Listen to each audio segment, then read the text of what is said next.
ये पशु योनि में जन्म लेंगे ऐसे लोग। कैसे लोग? नरक जाएंगे, कल चर्चा। गंगा जी की महिमा अपार। अब सुनो, पशु योनि में कौन जाएगा? जब जीव यहां कोई पापाचरण करता है तो भूतेश्वर भगवान मथुरा में है, उनका शासन होता है। ब्रज 84 कोष के जीवों को जो प्रेत योनि को प्राप्त होते हैं उनको, और जब मुक्त होने का अवसर आता है तो ऐसे छूट दे देते हैं। ऐसे नहीं है कि वो तुमसे, यहां ऐसा नहीं कि नहीं है, कई प्रसंग पाए गए हैं अभी तो देखिए। तो पशु योनि को प्राप्त होता है। देखो, जो रात के 11 बजे के बाद 3 बजे के बीच में भोजन करता है, ये निशाचर है। निशा माने रात, चर माने विचरने वाले। रात में खाना, रात में तुमको 8-10 बजे तक भोजन कर लेने का नियम। 11 आखिरी है, 11 के बाद भोजन में बिल्कुल नहीं होना चाहिए। ये रात नहीं है ऐसे कि तुम्हारा जब मना है तब भोजन। 11 से लेकर 3 बजे के बीच में बिल्कुल नहीं। शांति से भजन करो, सो जाओ, उपद्रव मत करो। अब सीटियां बज रही हैं 12 बजे, चलो होटल भी चलते 12 बजे खाने, ऐसे लोग जाते हैं। पशु योनि निश्चित। अपवित्र भोजन, दुर्गंध युक्त भोजन, अभक्ष भोजन, इनको पाने में जो आनंद मानता, रात के 11 से 3 के बीच में भोजन, जो रात में आहार ऐसा करता है उसको पशु योनि मिलती है। जो दूसरों का धन चोरी करता है, जो विद्वान बन करके दूसरों की वंचना करके धन को लूटता है, जो अपने कर्तव्य कार्यों से अनभिज्ञ होकर मनमानी आचरण करता है, जो समयोचित सदाचार का ज्ञान नहीं रखता, वो मूर्ख पशु योनियों को प्राप्त होता है। जो हिंसक स्वभाव का है, जो अपने परिवार वालों को पीटता है, गाली गलौज, थोड़ी सी संपत्ति के लिए मारपीट, ऐसी लड़ाई झगड़ा, कलहप्रिय, कायर, कुत्ते की योनि को प्राप्त होता है। लिखा हुआ है वो कुत्ते की योनि को प्राप्त होता है। जो थोड़े से हिस्सा के लिए भाई बंधुओं को मारपीट, कलह, लड़ाई झगड़ा, इस तरह का व्यवहार, हिंसक स्वभाव, क्रूर स्वभाव, इनको कुत्ते की योनि प्राप्त होती है। जो चंचल स्वभाव, देखो कुछ ना कुछ करते जा, बैठे तो पैर हिला रहे, वो मतलब शांत नहीं रह सकते, उनके शरीर में वाइब्रेट होता रहता है। वाइब्रेट जैसे मोबाइल नहीं झंझनाता रहे, वो झंझनाते रहे। सुन लो भाई क्या बनोगे। और जो दूसरे के भोजन के लिए लालायित रहता है, कहां से निमंत्रण आ जाए, कैसे हो जाए, क्या व्यवस्था बन जाए, सुनो। और जब चलता है ना तो बेढंगे ढंग से चलता है, बेढंगे ढंग। और दूसरों की वस्तु देकर लुभायमान होकर छीनने का स्वभाव करता है, उसका अगला जन्म बंदर का मिलेगा, पशु योनि में बंदर बनेगा। जो वाणी से सदैव कटु बोलता है, कुटुंबियों से द्वेष करता है, लोगों की चुगली खाता है, उसे अगला जन्म सर्प योनि का मिलेगा। कुटुंबियों से द्वेष करता है, दूसरे की चुगली खाता है, उद्वेगजनक वचन, उद्वेग माने भारी क्लेश पहुंचाने वचन, दूसरे की निंदा करना, चुगली करना, तो विषधारी सर्प बनता है। जो शरीर से बलवान दीन जनों के ऊपर आक्रमण करके खूब पिटाई मार करना, माता पिता को मारना, ऐसे गरीब जनों को, दीन जनों को मारना, निर्लज और मांस भक्षण करने वाला, उसको अगले जन्म में क्रूर मांस भक्षी, जैसे हाइना, सिंह, सियार, ऐसी योनियों को दिया जाता है। क्रूर हिंसक पशु सिंह जैसे है, जैसे लकड़बग्घा है ना, लकड़बग्घा है, भेड़िया है, ऐसे जो मांस भक्षण करने वाले हैं, जिनकी आवाज दूसरों को सदैव दुख ही देती है। बोलने का मतलब है दुख ही देना। जो दूसरे को, अब जैसे जा रहे हैं, जंजीर खींचा, वैसे ऐसे वो गिर गए, उनके अंग भंग हो रहे, वो समझ रहे 30-40 हजार की सोने की चैन खींच ली तो हम ब्रह्मा बन जाएंगे। देखो उनको क्या बनना पड़ेगा। जो दूसरों को भय प्रदान करते हैं, दूसरों की संपत्ति छीन लेते हैं, ऐसे लोग अजगर योनि को प्राप्त होते। भूखे मरो जब कभी अवसर मिल जाए तब। ऐसे ये जो दूरदृष्टि न रख के वर्तमान दृष्टि रख करके केवल भोग के लिए दूसरे के दुख का कारण बनते हैं, केवल उनके चिंतन यही चलता रहे, कहां से क्या खा लूं, कहां से क्या उठा लूं, कहां से क्या, बोले हाथी की योनि को प्राप्त होते हैं, वो पशु हाथी योनि को। इस तरह से 83,99,999 योनियां हैं। जो भजन नहीं करते, भगवत विमुख हैं, उनको सब क्रमशः ये प्राप्त होती है। उपासक को चाहिए कि कम से कम इतना तो कर ले कि अगला जन्म मनुष्य का हो जाए, फिर भजन करे अगर कोई कमी रह गई हुई।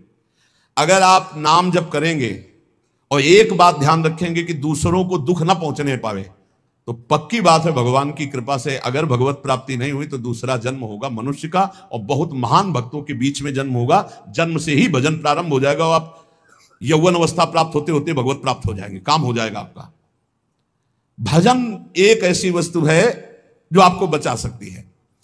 अब इसमें कह रहे हैं कि जैसे आप भजन मार्ग में लगे हुए हो और आपको कोई गाली दे रहा है, आपने पलट के गाली दे दी तो आपका भजन क्षीण हो जाएगा। इसलिए भजन को बचाने के लिए कह रहे अकार्पण्यम अपारुष्यम संतोषा सर्दधानता, ये ब्रह्म ऋषियों की बातें हैं, बहुत काम की बातें हैं।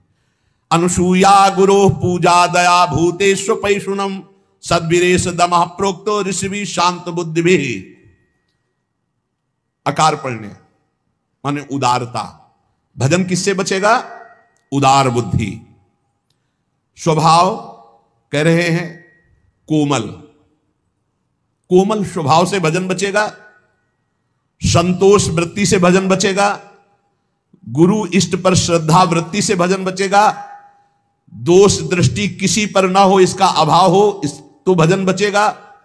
गुरु शुश्रूषा सेवा से भजन बढ़ेगा। प्राणियों पर दया तो भजन बढ़ेगा। किसी की भी चुगली ना करना, संत और ऋषि मुनियों का संग करना, इससे भजन बढ़ता है, बचता है। भजन किससे नष्ट होता है? तो कह रहे हैं जब अवमाने न कुप्येत सम्माने न प्रहस्यति सम दुखो सुखो धीरा प्रशांति इति कीर्त्यते। जब तुम्हारा अपमान हो और तुम उसका बदले में अपमान कर दो तो तुम्हारा भजन क्षीण हो जाएगा। और यदि अवमाने न कुप्येत, अगर तुम्हारा अपमान हो रहा, तुमने क्रोध नहीं किया, तुम्हारा सम्मान हुआ, तुमने सम्मान स्वीकार नहीं किया, बचना भाई, इससे बचना, ये अगला जन्म नहीं होने देंगे। अगर ऐसा उदारता, कोमल स्वभाव, संतोष, श्रद्धा, दोष दृष्टि का अभाव, गुरु सेवा, प्राणियों पर दया, चुगली ना करना, निश्चित निश्चित अगला जन्म नहीं होगा। आप अपने भजन को बचाएं। जब कोई आपका अपमान कर रहा हो तो आप उसके बदले में उसका अपमान ना करें। यदि आपको क्रोध आ गया अपमान करने पर तो आपका भजन का फल क्षीण हो जाएगा। यदि सम्मान हुआ, आप आनंदित हो गए कि हमारा बड़ा सम्मान हो, तो आपका भजन क्षीण हो जाएगा। इसीलिए श्रीपाद भी कह रहे हैं सम्मानम कल्याति घोर गरलम नीचापमानम सुधा, श्री राधा मुरली धरो भज सके वृंदावन मात्यज। जब कोई सम्मान करे तो उसे भारी विष के समान समझो। सम्मानम कल्याति घोर गरलम, जैसे बढ़िया खीर मिल रही हो, कान में कोई आके कहते विष पड़ा है तो आप नहीं खाओगे, ऐसे ये सम्मान प्रणाम नमस्कार वाहवाही ये तुम्हारे भजन के नाश करने के लिए है, ये विष है, इसे मत पीना, स्वीकार मत करो। विश्व नमन करे करने दो, तुम स्वीकार मत करो, तुम हर्षित मत हो। और जब अपमान हो तो उसका अपमान करने वाले का कभी अपमान न करना। धीर पुरुष, प्रशांत पुरुष अपने भजन को ऐसे बचा ले जाता है। जैसे कोई अपमान कर रहा है, बहुत बड़ा अमृत है, सच्ची मानिए, जिसका अपमान हो रहा है वो साधु पुरुष जब अपमान सह जाता है तो उसका भजन बढ़ता है, वो सुख से भगवान में शयन करता है। और जब अपमान हुआ और अपमान दूसरे का कर देता है तो उसका भजन क्षीण हो जाता है, अशांत होकर के फिर जगत में शयन करता है। अपमान करने वाला जब कोई सामने से अपमान सह जाता है तो उसका सहन करना उसके नाश का कारण बन जाता है। अपमान करने वाले का निश्चित नाश हो जाता है जब वो सामने वाला बोले ना, केवल चुप रहे। ये बड़ी बात है, पर बहुत कठिन है। उस समय जब कोई अपमान कर रहा है, निंदा कर रहा है, आप शांत हैं, इसका मतलब आपके ऊपर गुरु कृपा है और आप अपने भजन को पहचानते हैं, भजन बचाना चाहते हैं। अपमानित होने पर चाहिए कि अपमान करने वाले की ना बुराई सुने ना बुराई करे। जैसे कोई आकर बहुत नीच आदमी आपको गाली दे रहा था, कान में अंगुली डालो, नहीं भाई वो नीच नहीं, भगवान उसके अंदर बैठकर मेरी परीक्षा ले रहे थे, मुझे पुष्ट कर रहे थे, वो नीच कैसे हो सकता है? अपने भजन पर दृष्टि रखे, ना उसकी निंदा करे, ना उसकी निंदा सुने, ना उसका बुरा चाहे। यद्यपि इसमें लिखा हुआ है कि जो अपमान करने वाला है उसका सर्वनाश हो जाता है, ऐसे महापुरुष का अपमान जब करे कि वो बोले ना केवल, तो वो अपमानित करने वाला पुरुष स्वयं नाश को प्राप्त हो जाए। किसी महापुरुष के पास कोई धनी गया, बहुत सी सामग्री और रुपया रखा, वो अधिकतर मौन रहते, हटाओ, बहुत बुरी तरह से व्यवहार किया, और फेंक दी, सामग्री फेंक दी, हटा दिया।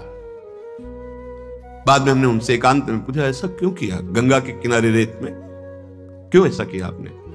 वो कानपुर से आए, इतनी दूर से आए, गाड़ी से आए, यहां गाड़ी आना मुश्किल है, इतनी सामग्री लाए आपके लिए, आप क्यों फेंक दिया?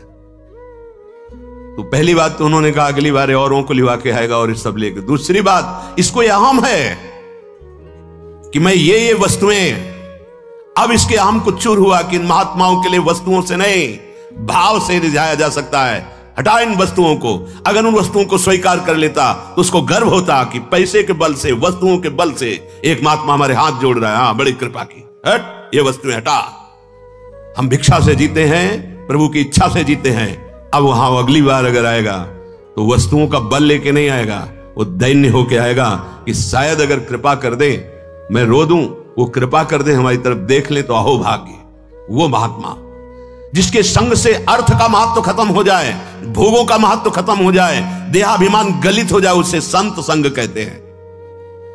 अगर आपने रुपया चढ़ाया, पैसा चढ़ाया और आपका सम्मान हुआ तो आपका रुपया में महत्व बढ़ेगा, ना कि साधुता में।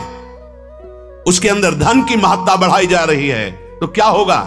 उसका पतन होगा। साधु संग भगवत रंग रंगने के लिए है।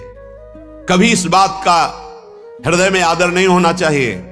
वस्तु, पदार्थ, धन, संपत्ति, ये आदर का हमारे विषय नहीं है। आदर का विषय दैन्यता, भगवत नाम जप, एकांत सेवन, अधिक से अधिक आंतरिक तप में जीवन। आंतरिक शब्द है, आंतरिक तप में जीवन। काम, क्रोध, लोभ आदि इनको सह जाना आंतरिक तप है। क्रोध आ रहा है, शांत हो गए, काम आ रहा है, शांत हो गए, सह गए, ये आंतरिक तप है। ये लोगों का रंजन, अपने मन का रंजन, ये हरिरस से विलग कर देने वाला है।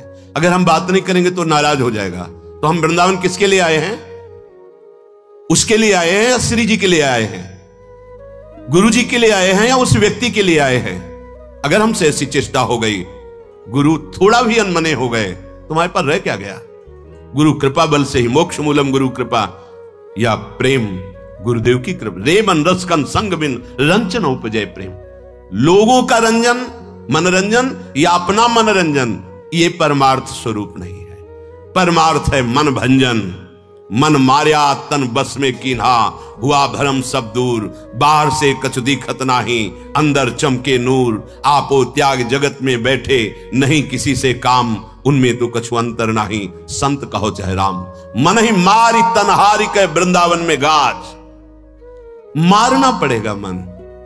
हमारा मन एकांत में नहीं लगता है, लगाइए आप एकांत में। एक दिन ये समाज से मन एकांत में रहेगा।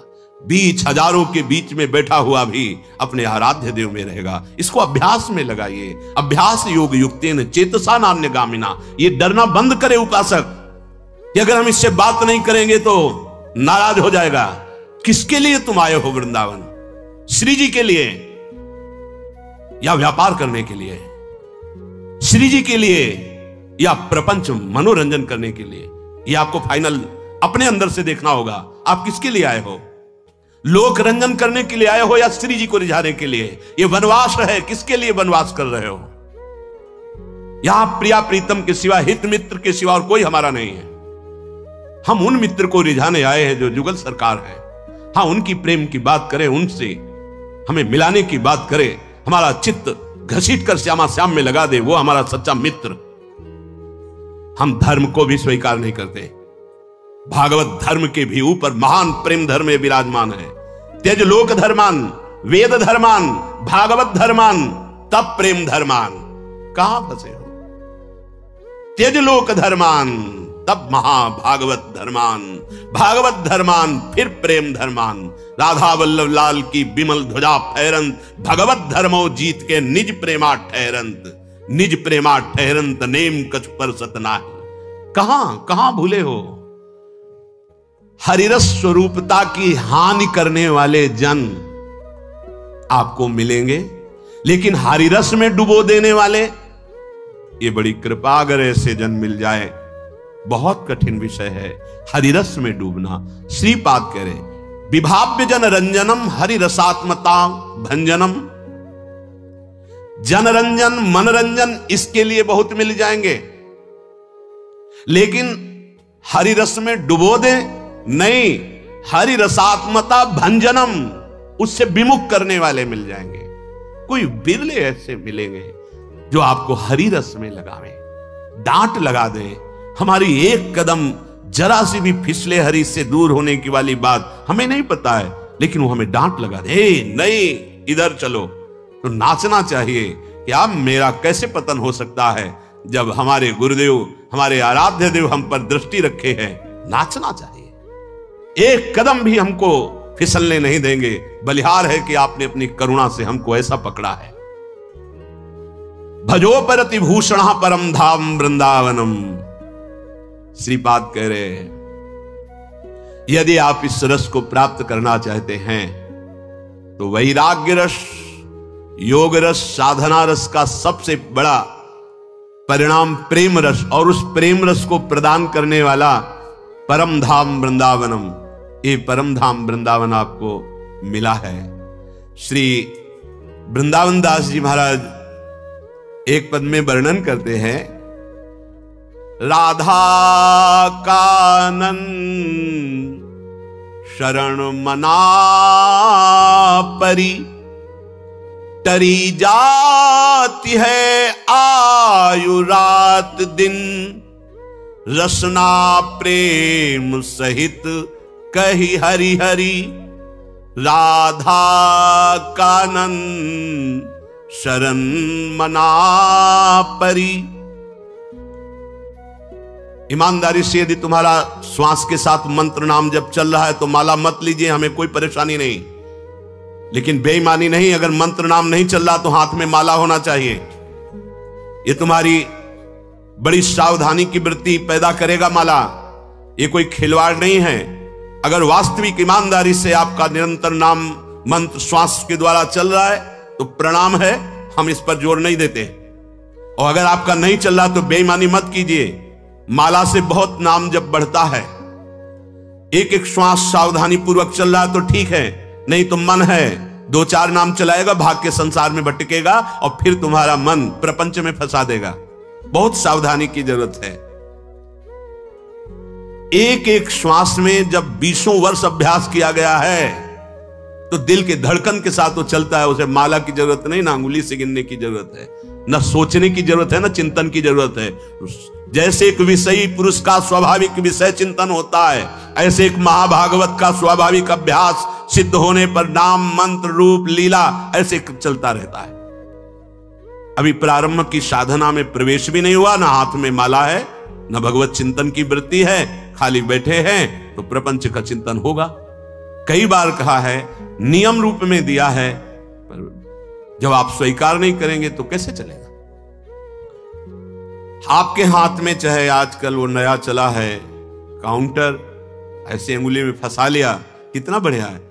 एक कम से कम मन को अच्छा लग रहा है कि 10,000 नाम हो गए, उसको सुख मिल रहा है। प्रियालाल के 10,000 नाम जप लिए, आज 11,000 जप लिए, आज 20,000 जप लिए। ये बोले इससे अभिमान बढ़ेगा। हम कह रहे हैं ना, ये अभिमान बढ़ना चाहिए और लोभ बढ़ना चाहिए कि आज 10,000 किया, कल 15,000 करेंगे, 20,000 करेंगे, 1 लाख अब कल, अब 1.5 लाख होने लगा है। बड़े अहोभाग्य। अरे मंगल में प्रभु के नाम का हृदय में संचय करने का भाव आ जाए।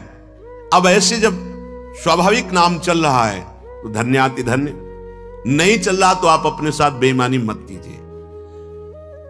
टरी जाती है आयु रात दिन, ये भगवान भुवन भास्कर उदय होकर आपकी जीवन को नष्ट कर रहे हैं। दिन गया, रात्रि आई, रात्रि गया, अब पता नहीं दिन पूरा हो कि आज का ना हो। सच्ची बात, बड़ा भयावह है ये मृत्यु लोग। ऐसी कल्पनाएं प्लानिंग हो रही कि लगता है अजर अमर हम हैं।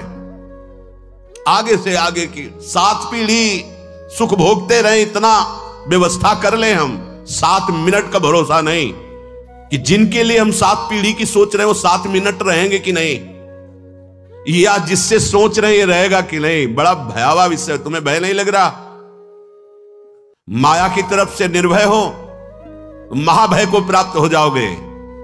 भजन की तरफ वृत्ति जोड़ो, फिर निर्भय हो तो परमानंद को प्राप्त हो जाओगे। टरी जाती है आयु रात दिन, रसना प्रेम सहित कही हरि हरि हरि। राधा कानन शरण मना परी। मन से और तन से यदि वृंदावन का सेवन करने का सौभाग्य मिला है, तन से तो वृंदावन वास हो ही रहा है, पर मन से भी करो। कैसे होगा? तो बोले रसना हरि हरि, जिह्वा हरि हरि नाम, राधा राधा राधा, कृष्ण कृष्ण कृष्ण, ये रटना प्रारंभ करो। ना हाथ में माला है, ना मन में मंत्र चल रहा है, ना नाम चल रहा है, असंतुष्टता होती। किसके साथ तुम धोखा कर रहे हो? अपने साथ कर रहे हो। आज कोई टोकने वाला है, कल कोई टोकने वाला नहीं मिलेगा, कोई रोकने वाला नहीं मिलेगा, रौन देगी माया। विश्वास कीजिए, लाखों सर झुकाएंगे, लेकिन चूक जाओगे तो कोई तुम्हारा मुंह नहीं देखना चाहेगा। ध्यान रखना, ये संसार है। सही मार्ग पे चलोगे, भगवत भजन करोगे, बिस्तरे सब जग विमल कीरति, साधु संगति ना टरे। नहीं तो ठेका नहीं लिया संसार ने तुम्हें सर झुकाने का। अगर आज सर झुका रहा हो, नाम जप और सही ढंग से नहीं चलोगे, तो कल तुम्हारा कोई चेहरा नहीं देखना चाहेगा, तुम्हारी छवि उठाकर नाली में फेंक दी जाएगी। ये संसार है। होश में, भगवान ने तुम्हें केवल विरक्त मार्ग, भगवत मार्ग दिया है भजन करने के लिए। रात दिन तुम्हारी आयु क्षीण हो रही, कमाई कर लो, जाना है प्रभु के पास। यहां की प्लानिंग है केवल धर्म पूर्ति के लिए सोचो, भगवत प्रसन्नता के लिए सोचो। मान जाओ मेरी बात। नहीं, बहुत बहुत इतिहास साक्षी हैं, बस प्लानिंगें ही चलती रहती। मन की मन में ही रह गई, कुछ कर नहीं पाए, और जो मन में रह गई वो आगे जन्म के विस्तार कर दिया। बड़े महापुरुष कह रहे हैं, टरी जाती है आयु रात दिन, रात दिन चला जा रहा है। काल करे सो आज कर, आज करे सो अब, पल में प्रलय होएगी, बहुरी करोगे कब? भजन के लिए अरे फिर कर लेंगे, और भोगों के लिए, विषय के लिए, प्रपंच के लिए अभी। उल्टा करो, जब भोगों के लिए मन लालायित हो तो आगे के लिए टाल दो, भजन के लिए अभी अभी अभी, इसी समय से। राधा राधा राधा। गही रही मीत रवि सुता को तट, अपनावेगी कुंवरी कृपा करी। श्री हरिवंश प्रसाद स्वामिनी, दय है उर आनंद विपुल भरी। अरे मित्र, तुम परम पावन यमुना के पुलिन पर आ गए हो, तो बैठ करके खूब नाम जप करो, नाम कीर्तन करो, प्रभु की लीला गायन करो, तो कुंवरी किशोरी जी ये देख करके तुम्हें अपना लेंगी। जहां स्वामिनी जी ने अपनाया, तुम्हारे हृदय में आनंद स्रोत खुल जाएगा। हरिवंश प्रसाद से स्वामिनी जी तुम्हें अपने चरणारविंद का परम सुख प्रदान करेंगी। स्वामिनी जी के चरणों से प्रेम रस धारा बहती रहती है। आचार्य प्रसाद से, गुरुदेव प्रसाद से स्वामिनी जी कृपा करेंगी, संबंध का निर्वाह करती हैं वो, आपके हृदय में प्रेम जागृत कर देंगी। निर्दूषित करिवास रसिक जन, सदा संगरमी दृढ़ व्रत यह धरी। निर्दूषित, अगर हमारे अंदर रहनी दूषित रही तो धाम में रहते हुए अंतिम समय यहां शरीर छूटे कल्याण हो जाएगा, पर प्रिया प्रीतम के समीप पहुंचना, उनकी नित्य सेवा में पहुंचना, यह दुर्लभ हो जाएगा। कह रहे हैं कि कृपा से तुम्हें लाडली जी ने वृंदावन धाम का अगर वास दिया है, तो रसिकों का संग भी दिया, तो निर्दूषित वास करो। निर्दूषित, हमसे कोई अपराध न बन जाए, हमसे कोई दोष न बन जाए। वैसे ये व्यवहार शून्य देश है, ये प्रेम मार्ग के पथिकों का है। यहां केवल प्रिया प्रीतम की प्राप्ति का लक्ष्य लेके आया जाता है, यहां केवल प्रिया प्रीतम की प्राप्ति का ही साधन किया जाता है, यहां केवल प्रिया प्रीतम अपने मानने वालों का ये देश है, अन्य कोई वृत्ति ही नहीं। निर्दूषित कर वास और रसिक जन संग सदा, दो बातें। अगर वृंदावन का वास मिला है तो निर्दूषित वास करो, कोई आपसे अपराध न बने, कोई दोष न बने, और सदैव रसिक जनों के संग में रहो, उनकी आज्ञा में रहो। तो ये दृढ़ व्रत क्या करेगा? प्रिया प्रीतम का संग प्रदान कर देगा। यह है साधन। वृंदावन का आश्रय वास स्वीकार किया, रसिक जनों का संग, तो अभंग प्रेम रंग प्रदान करने वाले प्रिया प्रीतम का संग प्राप्त हो जाएगा। वृंदावन हित रूप चिंतवत, कुंजनि विचरी प्रेम सो उर्भरी। जहां आपके हृदय में एक बार प्रिया प्रीतम प्रकाशित हुए, ये कुंज निकुंजे इसी दृष्टि से आपको दिखाई देने लगेंगी, नवीन नवीन लीला रस में डूबे रहेंगे। पर निर्दूषित कर वास रसिक जन, रसिक जनों का संग तो फिर दुष्संग का त्याग, दुष्संग ना होने पावे। कल देवर्षि नारद जी के भक्ति सूत्र में दुष्संगः सर्वथैव त्याज्यः, सर्वथैव त्याज्यः, दुष्संग की पहचान तो कह रहे हैं जो शिष्णोदर परायण है, रसेंद्री के अच्छे अच्छे पदार्थ खाने के लिए जबान ललचाती, जनेन्द्री भोग के लिए हर समय बावरे बने रहते हैं। शिष्णोदर परायण यद्य सद भी पथि पुनः शिष्णोदर कृतोद्यमई आस्थितो रमते जंतुस तमो विशति पूर्ववत सत्यम शौचम दया मौनम बुद्धि श्रीर् यशः क्षमा समो दमो भगश्चेति यत्संगाद्यात् संक्षयम ते स्वशान्तेषु मूढ़ेषु खंडितात्म स्वसाधुषु संगम न कुर्याच्छोच्चेषु योषित क्रीडा मृगेषु च। जो मनुष्य संभोग प्रिय है और रसेंद्री के भोग पदार्थों से प्रियता रखता है, ऐसे नीच पुरुष का संग नहीं करना चाहिए। जो भगवान की भक्ति से रहित है, केवल शिष्ण और उदर परायण है, उनका संग नरकगामी बना देगा। भगवान मना कर रहे हैं। आस्थितो रमते जंतुस्तमो विशति पूर्ववतम। पूर्व में हम अनंत जन्मों में इन्हीं भोगों में फंसे रहे, आज हमें परमार्थ का मार्ग मिला है। यदि हमने कहीं ऐसे पुरुषों का संग कर लिया तो हमारा परमार्थ बिगड़ जाएगा। सत्यम शौचम दया मौनम बुद्धि श्रीर् यशः क्षमा समो दमो भगश्चेति यत् संगाद्यात् संक्षयम। ऐसे दुष्ट संग से हमारे जीवन में सत्य का अभाव हो जाएगा। सत्य बोलना, सत्य मार्ग में चलना, सत्य चिंतन करना छूट जाएगा। पवित्रता नष्ट हो जाएगी, दया की जगह क्रूरता आ जाएगी, मननशीलता जो भगवत चरणारविंद की होनी चाहिए वो विषयों की होने लगेगी। हमारी बुद्धि, लज्जा, स्त्री, ईश्वर, ये सब भागवतिक सद्गुण नष्ट हो जाते हैं। अतएव दुष्ट संग न करे। ये जो अशांत चित्त है, मूर्ख है, भगवत विमुख है, नष्ट बुद्धि है, ये जो भोगों के खिलौने बने हुए हैं, ऐसे असाधु पुरुषों का कभी भी साधक संग न करे, नहीं तो नष्ट हो जाएगा। दुष्संग का त्याग प्रत्येक साधक को बड़ी सावधानी पूर्वक करना चाहिए। भगवत प्रेम या मोक्ष पदवी जो भी चाहिए वो तभी मिलेगा जब कुसंग का त्याग हो जाए। भगवान श्री रामचंद्र जी ने तो विभीषण जी से कहा कि बरु भल बास नरक कर ताता दुष्ट संग जन देई विधाता। भगवान चाहे तो नरक का वास दे दे, अच्छा है, पर दुष्ट का संग ना मिले। नरक का वास क्यों अच्छा है?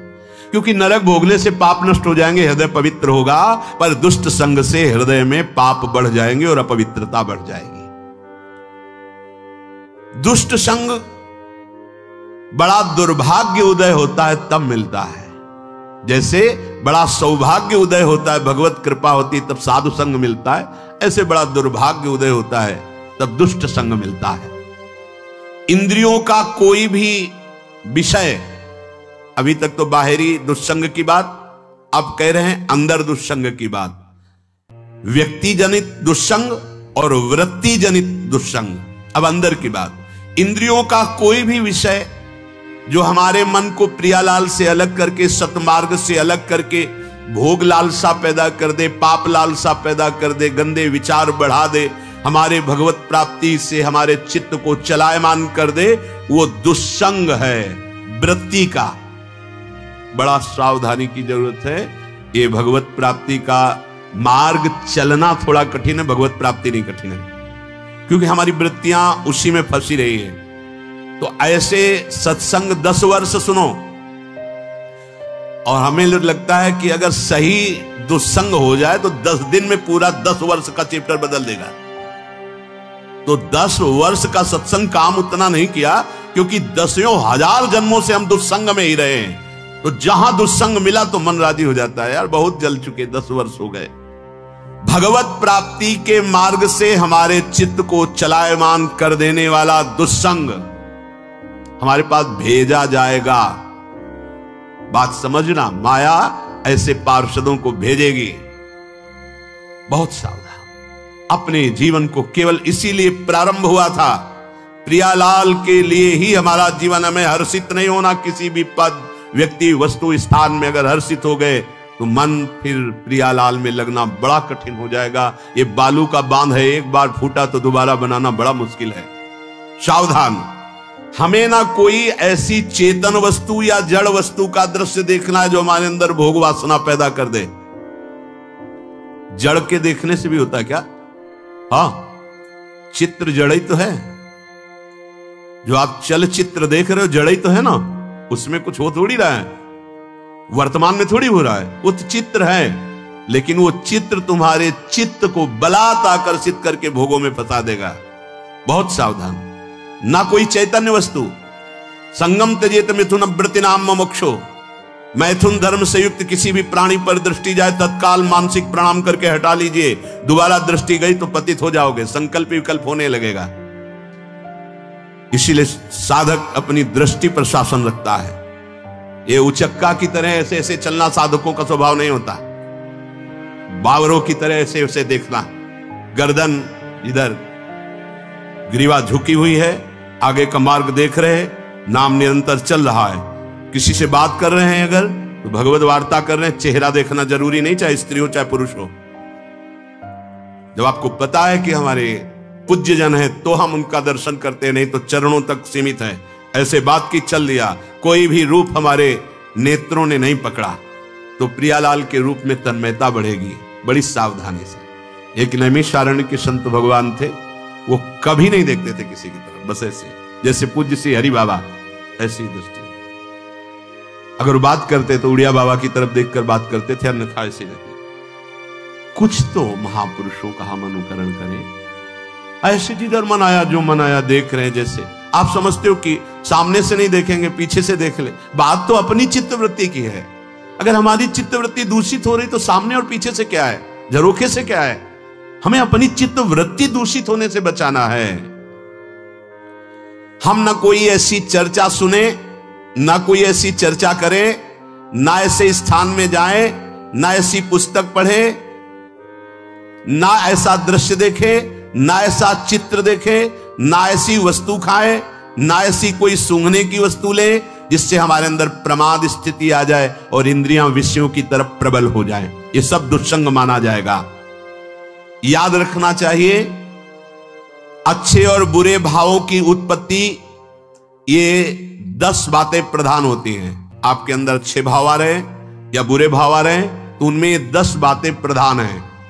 पहला, स्थान।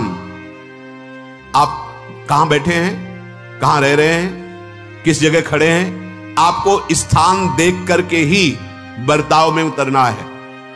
जैसे मदिरालय है, आप वहां खड़े होंगे तो तमोगुण अपने आप बढ़ने लगेगा, आसुरी प्रवृत्ति बढ़ने लगेगी। ऐसे ऐसे जिस स्थान पर खड़े होने से, देखने से, बात करने से हमारी वृत्ति बिगड़ रही, उस स्थान का तत्काल त्याग कर देना चाहिए, वहां से हट जाना चाहिए। पहला है स्थान। जैसे सत्संग, यमुना जी का एकांतिक पावन तट, किसी लता के नीचे, किसी संत भगवान के सानिध्य में, अब हमारा ये स्थान भजन वृत्ति बढ़ाएगा। उस व्यक्ति का घर जिसके पास जाने से वासनाएं बढ़ रही, उस स्थान में जहां दृश्य देखने से हमारे अंदर गंदी बातें आ रही, पहला है स्थान। दूसरा है अन्न। बहुत बड़ा प्रभाव अन्न का होता है। अगर अधर्म के द्वारा कमाया हुआ अन्न तो बुद्धि अधर्म में ही लगेगी। यदि भोजन पकाते समय, रसोई रांधते समय आप विकारात्मक चिंतन कर रहे हैं तो कोई भी प्रसाद पाए उसके अंदर विकार जागृत हो जाएगा। अन्न का बहुत बड़ा प्रभाव पड़ता है। एक बार पूज्य पाद उड़िया बाबा जी महाराज अपने परिकर के साथ भ्रमण में थे, तो किसी बड़े धनी मानी ने निमंत्रण दिया, महाराज आज यहीं रुको। तो बाबा ने कहा हम लोग गांव के अंदर नहीं रुकते, तो बाहर कोई वृक्षों का समुदाय जंगल जैसा, तो उसमें वहां रुके, पर भोजन उनकी तरफ से, भोजन सबने पाया। जब सुबह हुआ तो महात्मा जन साधक जन एक दूसरे की तरफ देखे और बोले आज तो हमको बड़ा दोष हुआ, गंदा स्वप्न आया और हमारा संयम बिगड़ गया। बोले ये तो हमको भी हुआ, जितने थे सबको हुआ। उड़िया बाबा के समीप गए, बाबा ने कहा अच्छा ऐसा हुआ, ये तो अन्न दोष है, बुलाओ सन्न पवाने वाले को, फिर चलेंगे। बुलाया और बाबा ने कहा बिल्कुल सत्य बोलना, नहीं तो आप जानते हो इतने महात्माओं के संयम को आपने भ्रष्ट कर दिया, सत्य बोलना क्या बात है। उनका महाराज संतान नहीं हो रही थी, सुना था आप बहुत सिद्ध महापुरुष हैं, तो आपके परिकर को इसीलिए पवाया, अंदर काम भाव था कि हमारे कामना थी कि संतान उत्पन्न हो, वैसे चिंतन करते हुए बनाया ऐसे। बोले सबका संयम नष्ट कर दिया, होश में, नरक जाने वाली बात मत सोचो, अरे संतों को पवाओ जैसे अपने पुत्र को पवाते हैं, ऐसी भावना करनी चाहिए। आज हो भाग्य तो परिणाम खुद मंगलमय निकलेगा। काम भाव से युक्त होकर क्यों बनाया, सब संतों के अंदर विकार पैदा कर दिया। अन्न का प्रभाव पड़ता है, हम जैसा अन्न पाते हैं वैसा। कई बार सुनाया है, सिद्ध महापुरुष पूज्य प्रातः स्मरण श्री बलराम दास जी महाराज झाड़ू मंडल के, यमुना के पावन तट पर ही है, रास मंडल के पास ही, वो अपने एक लता के नीचे बैठे हुए भगवत चिंतन कर रहे थे। अचानक यमुना जिस नजदीक है, तो कोई माई स्नान किए हुए निकली, तो नेत्रों ने देखा और विकार उत्पन्न हो गया। वयोवृद्ध सिद्ध महापुरुष, उन्होंने कहा आप तो इस शरीर को नष्ट कर दूंगा। शिष्यों ने कहा महाराज ऐसा क्यों? बोले किसी माता के शरीर को देखकर हमारे अंदर विकार क्यों आ गया? ऐसा नहीं, आज तक कभी नहीं हुआ, ऐसा क्यों हुआ? उनका महाराज आपस में सब शिष्यों ने कि कुछ ना कुछ तो खान पान में गड़बड़ी हो गई, तभी ऐसा हुआ। बाबा आज परिक्रमा करते हैं वृंदावन की, बाद में आप जो आदेश करेंगे जैसा करेंगे, पहले परिक्रमा। वृंदावन की परिक्रमा का बहुत बड़ा प्रभाव, जब कभी मन आपका ऐसा विक्षिप्त हो, परेशान हो, तत्काल परिक्रमा प्रारंभ कर देना, नाम जप करते हुए। आप देखना परिक्रमा पूरी होते होते शांति हो जाएगी। बाबा ने खूब नाम कीर्तन करते हुए शिष्यों के साथ परिक्रमा दी, मन का विकार शांत हो गया। उनका ऐसा कैसे हो सकता है कि हमारे अंदर विकार आ गया? ये बड़ी सूक्ष्मता का विषय है। कल प्रसाद कहां से आया था? उस समय लाड़िले गोविंद देव जी महाराज यहीं विराजमान थे वृंदावन में। बोले तो ठाकुर गोविंद देव जी का प्रसाद आया था। लकुट उठाई, कहे वो तो भगवत स्वरूप तस्मित तज्जने भेदा भावात, भगवान और भगवान के ऐसे जनों में भेद नहीं होता, वो भगवत स्वरूप होते हैं। गए और कहा बताओ आपका प्रसाद न पावे तो अपराध लगे कि प्रसाद नहीं पाया, और प्रसाद पावे तो हमारे अंदर काम जागृत हो जाए, हम तो मरे ना दोनों तरफ से। तो ठाकुर जी बात कर रहे थे, दूसरों को नहीं सुनाई दे रहा था, कह रहे थे कि देखो नाराज मत हो, कलकत्ता की वैश्या थी, उसने भोग लगाया, अब उसने भोग लगाया तो हमने चख पाया, तो आपको प्रसाद का किनका लेना चाहिए? किसने कहा था कि पूरा प्रसाद पाइए? जलास किनका ले लेते हो, मधुकर ही पाते। हाँ ये बात आपकी मान, तो हमारा तो पूरा विश्व है, कोई भी भोग लगाएगा हम तो पाएंगे। हमारे प्रसाद की निष्ठा आप सबके हृदय में, तो किनका लीजिए, पूरा मत पाइए। सोचिए, भगवद अर्पित प्रसाद और वृत्ति, भगवान ने आदेश किया किनका पाओ, माधुकरी मांग के खाओ। यहां वर्णन कर रहे, यदि हम अन्न थोड़ा भी हमारे अंदर दूषित चला गया, तो जब कभी ऐसी विकार की भावना हो, आपके अंदर विकार बन रहा है, तो खोजिए।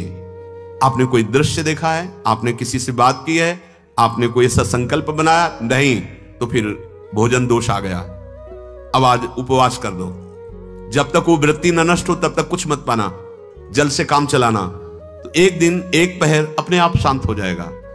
अगर बहुत विकलता हो रही तो नाम कीर्तन शुरू कर दो, भोजन मत पाना, नाम कीर्तन शुरू, बिल्कुल शांति मिल जाएगी, बिल्कुल। और ये तो उदाहरण महापुरुष इसलिए देते कि हम सावधान रहें। हमारे अच्छे भाव या बुरे भाव में ये 10 बातें बहुत प्रभाव डालती हैं। पहला स्थान, दूसरा अन्न, और तीसरा जल। पानी भी बहुत संभाल के, नहीं आजकल तो देखो प्रायः ऐसे दांत से प्लास्टिक नोचेंगे, ऐसे पानी पिएंगे, कब भरी गई, कहां भरी गई, कैसा पानी बड़ा। देखो कैसा हमारे भजन साधन के लिए विक्षेप पैदा होता चला जा रहा है। पहले सुंदर सरोवरों का जल, मतलब 15 वर्ष तो गंगा जल ही केवल पिया है, जो आकाशवृत्ति से मिला नहीं, गंगा जल ही पिया है। कुआं का जल, फिर आया हैंडपैप का जल, अपवित्र होने लगा। हैंडपैप में जो वाशर, अगर वो कहीं चमड़े का पड़ा हुआ है तो अपवित्र जल हो गया। अब हैंडपैप का भी अंतर ध्यान स्वरूप हो गया, अब तो नहीं दिखाई देता। अब रह गया है मोटर से निकले और फिल्टर में जाए, वो मशीन जो फिल्टर करती है पानी को, आरओ, उससे। अब वो जिनके पास है तो है, नहीं तो परिक्रमा लगाया हो, आपको पानी पीने को नहीं मिलेगा। देखो कैसा समय आ गया। भोजन, पहले कोई दगाबाजी भोजन में तो नहीं करता था। गांव में जब जिसके यहां दूध बेचा जाता था ना, उसको बहुत लघु दृष्टि से देखा है, गाय माए एक बराबर होती है, ये दूध बेचता है। 10-5 किलो मठा तो आप ऐसे मांग के ले सकते थे, अगर अड़ोस पड़ोस में वो मठा मिल जाएगा। जब कोई उत्सव होता, फ्री दूध 100, 200, 500 किलो पूरे गांव के सब दे देते, कोई ऐसे बेचता था। अब दूध नहीं, जब बूढ़े लोग बैठते थे कहते थे पानी बिकेगा आगे चल के। आज पानी बिक रहा है, नहीं बिक रहा, पानी बिक रहा है। हमें लगता है सबको ही पैसे से ही पानी है, वो बोतलें नीली नीली नहीं, इतनी बड़ी बड़ी बिकती, उन्हीं से पानी पिया जा रहा है। आगे और समय जल का प्रभाव पड़ता है। जैसे हम गंगा जल पीते थे, सही कहते, कई दिन जब भोजन नहीं मिलता तो पूरी पौष्टिकता गंगा जल से मिलती थी। गंगा माता के जल से ऐसा लगता था मानो हम परम पावन अमृत पान कर रहे हैं, सारी पौष्टिकता मिलती थी। कुएं का जल अपने आप में पौष्टिकता से युक्त होता, जो हमें चाहिए। आज देखो जल की समस्या हो गई। पवित्र जल पीने के लिए हम तरस रहे, कहां जल और कैसे मिलेगा जल? या तो आप पैसे वाले हो तो आप खरीद करके पीजिए, नहीं तो अब वो जल नहीं रह गया कि कुएं से निकाला पी लिया या सरोवर से पी लिया, या कैसा दुर्भाग्य है। जल का बहुत बड़ा योग है साधना में। जैसे स्थान का तो परम पावन वृंदावन धाम, अन्न का तो अब हम भगवत प्रसाद पाते हैं, तो जल का बहुत बड़ा योग है। आज दूषित होता चला जा रहा है, क्योंकि अब हाथ की बात नहीं रह गई है कि आप सुंदर कुआं से जल लें या सरोवर से जल लें या आप नदी से जल लें। स्वामी जी के लिए लिखा हुआ है कि रोज यमुना स्नान और रोज यमुना जल ही पान। हमारे वृंदावन के समस्त भगवत स्वरूपों का स्नान यमुना जल से ही होता था, हो रहा है और होता ही रहेगा। बिहारी जी के लिए आज भी कलश में भरकर यमुना जल ही जाता है।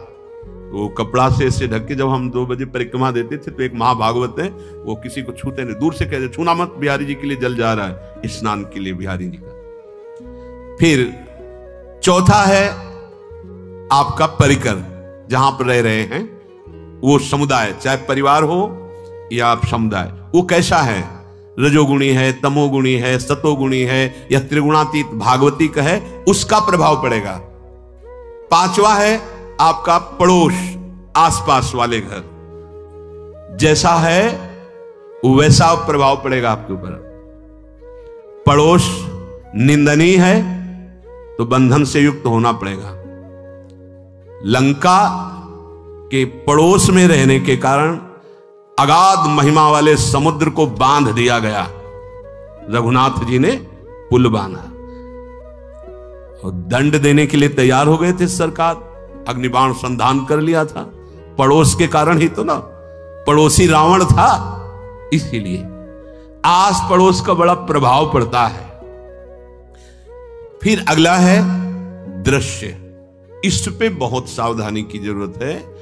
ये मोबाइल भगवान चल गए हैं, बहुत विस्तार से चल गए हैं, अब कोई छोटा मोबाइल रखना नहीं चाहता, सब वो स्क्रीन वाला रखना चाहते, टच मोबाइल।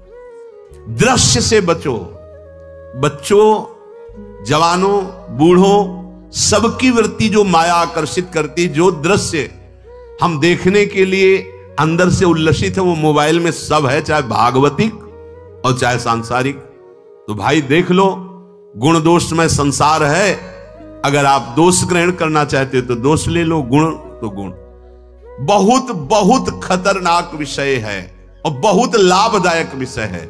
किसी संत की वाणी एक बार समझ में नहीं आई, अगर हम 10 बार सुने तो समझ में आ जाएगी। ये लाभदायक है। कभी कोई किसी से बात करनी, पहले जा रहे तो पोस्ट कार्ड चलते थे, एक कार्ड, वो 15 पैसे का इतना बड़ा वाला आता था, 25 पैसे का बंद वाला लिफाफे में आता था, नीले नीले कागज का 15 पैसे वाला कार्ड। उसमें चिट्ठी जाती थी महीनों में। कभी यहां 1 मिनट में अमेरिका से बात कर लो, कितनी बढ़िया बात हो गई। उसका दुरुपयोग ना करो। अब हमारी इतनी चंचल वृत्ति है कि दुरुपयोग करने के लिए उत्साह बढ़ जाता है। बोले अब सब काम हो गया है, अब एकांत सेवन कर रहे हैं, अंदर से सिटकिनी बंद और मोबाइल भगवान का संग शुरू। 2-4 मिनट सत्संग और अच्छे दृश्य देखे, फिर बगले में वहां सब होता है कि आप बस उसको ऑन कीजिए, फिर जो मनोरंजन शुरू होता है, फिर उपासक मिटिया मेट हो जाता है। ये बहुत सावधानी की बात कह रहे हैं। वैसे हमें लगता है यदि आपको इस बड़े कार्य वाले ना हो तो छोटा मोबाइल रखे तो अच्छा रहता है। तो इसलिए ये एक ऐसा कलयुग भगवान ने रचा है कि बचा पाना बड़ा मुश्किल है। इससे वृत्ति को बचाओ, जो बचा ले गया वो आगे साधना कर सकता है। बहुत सावधान बच्चों। हमें लगता है यदि आपका मन चंचल हो, आपके शासन में ना हो, तो स्क्रीन वाला मोबाइल अपने माता पिता को दे देना चाहिए। और हम कहते हैं रखो, छोटा वाला रखो। कभी कोई आपत्ति विपत्ति या सूचना देनी हो, बढ़िया काम करता है। जरूरी नहीं है इतना बड़ा लेके चलना। हाँ, अगर आपको बहुत राजकीय विभाग के कार्य हैं तो बात अलग है कि कौन सी सामान कहां कैसे, तो वहां से वीडियो भेज रहा है, वो चेक कर रहा है, यस हाँ ठीक है अब चलाओ। अपने को क्या काम है? सत्संग अगर सुनना है तो सत्संग सुनने के अलग यंत्र आते हैं, चला दो उसमें। वो इतनी बड़ी लगती है, उसमें चिप, पेन ड्राइव ऐसे लगा दो और सत्संग सुनो। जरूरी वो दृश्य वाला रखो। यहां कह रहे दृश्य, अगर गलत दृश्य देखा तो बावरे बन जाओगे और अच्छा दृश्य देखा तो भगवान के मार्ग के पथिक बनोगे। तो देखो, अच्छे दृश्य में भी दोष दर्शन की वृत्ति की गुंजाइश है। जैसे कोई लीला हो रही है, लीला के पात्र, जैसे हमारे ब्रजमंडल में रास लीला होती थी, ऐसे 12 वर्ष 13 वर्ष के लीला पात्र, सब नव किशोर, जहां भाव ही बने, रोते रहो। अब वहां बड़े बड़े लीला पात्र हैं। अगर हमारी भावना शासन में नहीं है तो वहां हम अंग प्रत्यंग के दर्शन से हमारी हाव भाव वहां जो हो रहा है उससे हमारी वृत्तियां बिगड़ जाएं। जब छोटे छोटे लाडली लाल परस्पर खेलते हैं तो केवल आशीर्वाद देने का, रोने का मन होता है। अगर आप लीला भी देख रहे हैं तो बहुत सावधानी की जरूरत है, क्योंकि वो चिदानंद शरीर नहीं है, पांच भौतिक शरीर। हमारी दृष्टि पंचभूत में लगी हुई है। नाम जप करो, लीला गायन करो, फिर देखो जो लीला, अरे यही जीवन का परम सुख मिलेगा। सच्ची मान लीजिए। बस हम बार बार ये कहते हैं मोबाइल का सदुपयोग कीजिए, दुरुपयोग नहीं। मोबाइल बुरा नहीं, उसका प्रयोग बुरा है। दृश्य और साहित्य वैसे ही मनोवृत्तियां फिसलने वाली हैं, और जब ये आ गया कि फिसलाने में कितना लाभ है तो ऐसा कोई साहित्य और आलोचना, ऐसी कोई वार्ता ना करे जिससे हमारे अंदर गंदे भाव आवे। यदि अच्छी चर्चा करते तो अच्छे भाव आते हैं। देखो अभी ऐसी कोई भावुक चर्चा होने लगे तो सबका हृदय द्रवित हो जाएगा, और गंदी चर्चा हो तो हमारा हृदय विकार युक्त हो जाएगा। और कार्य, आप जो कार्य करते हैं उसका प्रभाव आपके मन के ऊपर पड़ता है। और उपासना, आप उपासना भोगों की करते हैं या योग की करते हैं? ये 10 से भाव बनते हैं और 10 से भाव बिगड़ते हैं। स्थान, अन्न, जल, परिवार, अड़ोस पड़ोस, दृश्य, साहित्य, आलोचना, आजीविका का कार्य और उपासना। यदि ये भागवतिक हुए तो आपके अंदर भगवत भाव बढ़ेगा, और यदि ये रजोगुणी तमोगुणी हुई तो आपके अंदर आसुरी भाव बढ़ेगा। इन 10 से सावधानी पूर्वक व्यवहार होना चाहिए। जैसे आस पड़ोस में है तो बड़ी सुविधा है, यहां कोई किसी से मतलब नहीं रखता। बगल वाला कौन रह रहा, किसी से मतलब, ये बढ़िया है। ज्यादातर गांव में होता है। अपने यहां ये अच्छा है कि जैसे आप अपने कमरे में गए, किसी से कोई मतलब नहीं है। वैसे ऐसा ही जीवन रखना चाहिए। अड़ोस पर ये ज्यादा जो व्यवहार मित्रता बढ़ाने वाला विषय, ये धाम में नहीं है। वृंदावन में ऐसा नहीं व्यवहार रखना चाहिए। आपके पड़ोस में कौन रख रहा है आपका परिचय नहीं होना चाहिए, कौन कौन रह रहा है आपकी जानकारी नहीं होनी चाहिए। नजर नीची की, अपने कुटिया में गए, अपने ठाकुर जी से मतलब, अपने भजन से मतलब। ना पड़ोसी को कुछ देना चाहिए ना लेना चाहिए, बात समझ लेना। जैसे आज उत्सव है, उनको हम बुलाते हैं, वो हमारे यहां, ये व्यवहार यहां नहीं है। बनवासी हो, ठाकुर का भोग लगाया, और अगर आपको बांटना है तो बाहर निकलो, आधा किलोमीटर दूर ऐसी जगह बांटो जो तुम्हें राधे श्याम दोबारा ना बोले, फिर वो तुम्हें बुलाएगा, फिर वो बैठेगा, फिर प्रपंच की बातें होंगी, निंदा स्तुति की होंगी, फिर बड़ी संगोष्ठी होती है, पता चलता है। क्या फायदा ऐसे जीवन से? आप वनवासी हो, समय एकांत में दीजिए, अपनी कुटिया में बैठिए, नाम जप कीजिए, निकलिए, सत्संग सुनिए, ठाकुर दर्शन कीजिए, परिक्रमा कीजिए, फिर अपनी कुटिया में। ज्यादा व्यवहार में नहीं उतरना चाहिए, ये वनवास है, वृंदावनवास। सत्संग का सेवन, रजोगुण तमोगुण का त्याग, तो दुष्संग से आप बच जाएंगे। दुष्संग से बचने का मतलब है काम क्रोध मोह स्मृति भ्रंश बुद्धिनाश सर्वनाश कारणत्वात्। देवर्षि नारद जी कहते, अगर दुष्संग का त्याग हो गया तो आप काम का, क्रोध का, मोह का, जो हमारी भगवत स्मृति का नाश कर देते हैं, जो हमारी बुद्धि का नाश कर देते हैं, जो हमारे सर्वनाश करने वाले हैं, इनका त्याग कर पाएंगे। कुसंग अगर हो गया तो इनका त्याग नहीं हो सकता, बहुत कठिन हो जाता है। भगवत संबंधी तत्वबोध होना या भगवत रहस्य लीला में प्रवेश पाना, जो अपनी इंद्रियों को भोगों में तृप्ति कराने की कोशिश कर रहे हैं, उनका चिंतन भोगों का ही होगा, तो कैसे तत्वबोध होगा, कैसे लीला में प्रवेश होगा? तो ध्यान देना, कैसे हो पाएगा? क्योंकि जिस चित्त वृत्ति से भगवदाकार हमें वृत्ति करनी थी, वो तो हमने भोगों के चिंतन में लगा दी, भोग क्रियाओं में लगा दी। एक स्थिति होती है जब आपकी चित्त वृत्ति भगवदाकार हो गई है, तो व्यवहार में रहते हुए भी विषयान ग्रहणंत मुंचंत वा, खान पान, उठना बैठना, सब बाहरी क्रियाएं हो रही, अंतर से वो अपने आराध्य देव में सदैव स्थित रहता है। उसका परिचय आपको जब ऐसे महापुरुष का सानिध्य मिलेगा, तो आप विषय सेवन करते हुए भी निर्विषय रहेंगे। आपके अंदर विषयों की प्रियता नहीं रह जाएगी, आपके अंदर एक प्रबल वैराग्य, ऐसी धारणा बन जाएगी, कुछ नहीं, कोई भी तुम्हें प्रभावित नहीं कर सकता। यद्यपि खान पान हर्ष आदि की सब व्यवहारिक वृत्तियां हैं, पर उस महापुरुष का प्रभाव ऐसा होगा कि आपका हृदय निर्विकार हो जाएगा। और बहुत ही त्याग की सब बातें की जा रही, लेकिन हृदय भी सही है, तो संग से विषय रंग बढ़ जाएगा। ये देखा गया। हृदय अगर निष्प्रिय है, जिसका हम संग कर रहे हैं, तो उसका परिणाम निष्प्रिय निकलेगा। व्यवहार में कुछ भी हो, निष्प्रियता ही आपकी बढ़ेगी, निर्विकारता बढ़ेगी, क्योंकि उसकी स्थिति का संग हो रहा है, उसका प्रभाव पड़ रहा है। तो सर्वनाश की जड़ है विषय चिंतन। ये बहुत बड़ी बात है, विषय चिंतन सर्वनाश की जड़ है। यहां विषय भोग नहीं कहा, क्योंकि चिंतन का परिणाम भोग है। पहले चिंतन होता है, साधक ध्यायतो विषयान पुंसः संगस्ते सुपजायते संगात संजायते कामः कामात् क्रोधो विजायते क्रोधात् भवति सम्मोहः सम्मोहात् स्मृति विभ्रमः स्मृति भ्रंशात् बुद्धिनाशो बुद्धिनाशात् प्रणश्यति सर्वनाश। कैसे हुआ? ध्यायतो विषयान पुंसः, विषयों का चिंतन।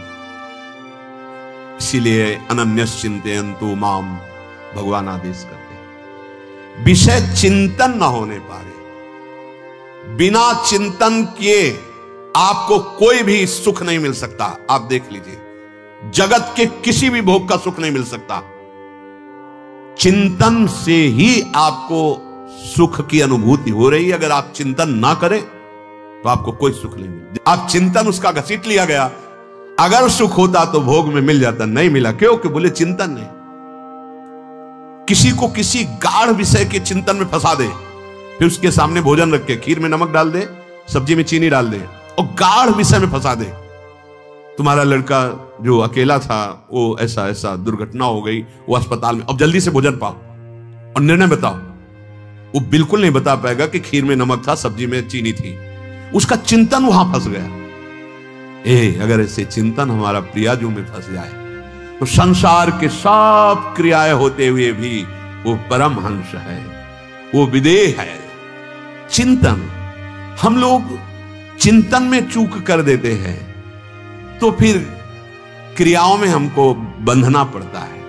नहीं, सच्ची बात, कोई भी क्रिया उससे बांध नहीं सकती। तो क्या जिनका भगवत चिंतन होता है वो असत क्रियाएं भी करते हैं क्या? तो बोले जब चिंतन ही नहीं तो असत क्रिया कैसे हो सकती है? पहले क्रिया के असत चिंतन होता है। आप देखना, कोई भी कार्य पहले चिंतन होता है। इसीलिए यहां कह रहे ध्यायतो विषयान पुंसा संगस्तेषु उपजायते। पहले, सबसे पहले विषय का चिंतन होता है। अगर विषय का चिंतन ना होने पावे तो आपको कोई फंसा ही नहीं सकता भोग, कोई भी भोग नहीं फंसा सकता। जहां विषयों का चिंतन हुआ तो संग की प्राप्ति है, विषय भोग की प्रबल इच्छा, प्रबल आसक्ति, और वो जो चिंतन हुआ था वही आपको सुख दे रहा है। वही, वहां सुख नहीं है, आपके चिंतन का वहां सुख। जैसा चिंतन, अगर आपका चिंतन विक्षिप्त कर दिया जाए, एकाग्र ना होने पाओ तो किसी में आपको सुख नहीं मिलेगा, पक्का। अगर वही चिंतन सावई मना कृष्ण पदार विंदे हो तो कोई सुख है। गोपी जनों के पति भी हैं, पुत्र भी हैं, पूरे परिवार